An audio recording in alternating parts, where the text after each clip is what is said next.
மிக முக்கியமான ஒரு விஷயத்த சொல்றேன், நல்லா கேட்டுக்கோங்க. மிக முக்கியமான விஷயம், வாழ்க்கை பிறப்புங்கிற ஒரு கோட்ல ஆரம்பிக்குதா இல்லையா?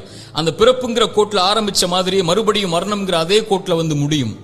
பிறக்கும் போது எப்படி ஒண்ணும் இல்லாம வந்தானோ அது போல மரணிக்கும் போதும் ஒண்ணுமே இல்லாம எல்லாத்தையும் விட்டுட்டு போயிருவான். அவனுடைய செல்வம், சொத்து, குடும்பம், குழந்தை எல்லாத்தையும் விட்டுட்டு ஒண்ணும் இல்லாம பிறந்தது மாதிரியே போய் சேர்ந்துருவான். அப்ப எதுக்கு இந்த வாழ்க்கை, எதுக்கு இவ்வளவு பெரிய போராட்டம்னு கேட்கக்கூடியவங்களுக்கு இறை தூதர் இந்த 3 செயல்களை நீங்க உலகத்துல வாழும் போதே விதை போடுங்கன்னு சொன்னாங்க. அது பின்னால நீங்க அறுவடை செய்வீங்க, நீங்க மரணிச்சதற்கு பிறகும் உயிரோட வாழ்வீங்க, அதன் காரணமான்னு சொன்னாங்க. அந்த 3 விஷயம் என்ன தெரியுமா? முதல் விஷயம், இறைவன் உங்களுக்கு செல்வம்னு ஒண்ணு கொடுப்பான், அது பிறருக்கு இந்த உலகத்திலேயே கொடுத்து உதவுங்க. அதன் மூலமாக ஒருவன் பலன் பெற்றிருந்தால், அதன் மூலமாக இன்னொரு பலன் பெற்றிருந்தால் அந்த தொடர் நன்மை உங்களுக்கு வந்தடையும்னு சொன்னாங்க.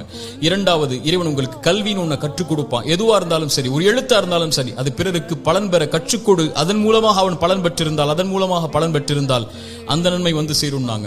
மூன்றாவது, இறைவன் உங்களுக்கு குழந்தை ஒன்று கொடுப்பான். கணவன் மனைவி நோக்கமே அதுதான். அந்த குழந்தையை நல்ல முறையில் வளர்த்தெடுத்து அந்த குழந்தை உங்களுக்காக பிரார்த்தனை செய்யும் அளவிற்கு நீங்கள் வளர்த்திருந்தால் அந்த குழந்தை செய்யக்கூடிய பிரார்த்தனைன்னு சொன்னாங்க.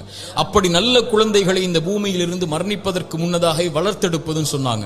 இந்த 3 விஷயத்தை யார் இந்த பூமியில் மரணிப்பதற்கு முன்னதாகவே உலகத்தில் விதை போடுவாரோ அவர் மரணித்ததற்கு பிறகும் அதை அறுவடை செய்து கொண்டு இந்த உலகத்தில் உயிர் வாழ்ந்து கொண்டே இருப்பார், இந்த உலகம் அழியும் வரைன்னு சொன்னாங்க.